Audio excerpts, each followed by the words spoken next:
ముఖ్యమంత్రి చంద్రబాబు ఢిల్లీలో ప్రధాని మోదీతో సమావేశమయ్యారు. రాష్ట్రానికి చెందిన కీలక అంశాలపై దాదాపు గంట పాటు ఆయన ప్రధానికి వివరించారు. ఇటీవల భారీ వర్షాలు రాష్ట్రాన్ని అతలాకుతలం చేయగా బుడమేరు పొంగి విజయవాడను ముంచెత్తింది.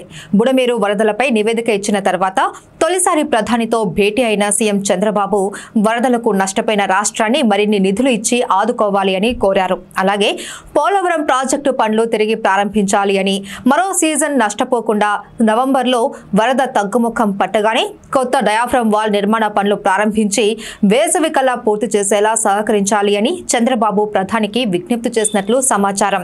ప్రధాని మోదీ రైల్వే మంత్రి అశ్విని వైష్ణవ్ను కలవడంపై సీఎం చంద్రబాబు ఎక్స్లో స్పందించారు. ప్రధాని మోదీతో ఫలవంతంగా చర్చలు జరిగాయని తెలిపారు. పోలవరం రివైజ్డ్ వ్యయ అంచనాలకు కేంద్ర కేబినెట్ ఆమోదం తెలిపినందుకు కృతజ్ఞతలు తెలియజేసినట్లు పేర్కొన్నారు. రాష్ట్రంలో జరుగుతున్న పరిణామాలను ప్రధానికి వివరించాను అన్న సీఎం ఆర్థిక ఒత్తిడి ఎదుర్కొనే విషయాలలో కేంద్ర మద్దతు ఉందన్నారు. అమరావతికి ప్రధాని మద్దతును అభినందిస్తున్నాను అని సీఎం పేర్కొన్నారు. ప్రధానితో సమావేశం ముగిసిన వెంటనే చంద్రబాబు తన అధికార నివాసానికి వెళ్లిపోయారు. అక్కడ రైల్వే శాఖ మంత్రి అశ్విని వైష్ణవ్తో చంద్రబాబు భేటీ అయ్యారు. కేంద్ర ప్రాజెక్టులపై పెండింగ్ నిధులు మంజూరుతో పాటు విశాఖ రైల్వే జోన్ పురోగతిపైన కేంద్ర మంత్రితో చర్చించినట్లు తెలుస్తోంది.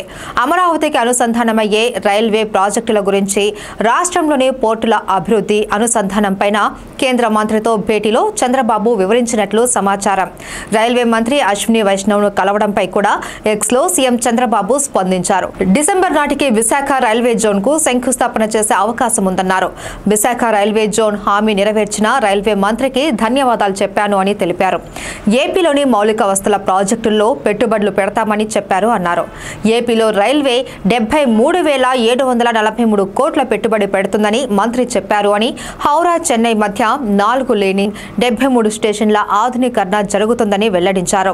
ఇక రాష్ట్రంలో మరిన్ని లోకల్ రైళ్లు ప్రవేశపెట్టవచ్చని, ఏపీలో లాజిస్టిక్ కమ్యూటర్ ఇన్ఫ్రాస్ట్రక్చర్ బలోపేతం చేస్తున్నట్లు, ఈ దిశగా రైల్వేతో భాగస్వామ్యం కోసం రాష్ట్ర ప్రభుత్వం ఎదురు చూస్తుందని ఎక్స్ వేదికగా స్పందించారు.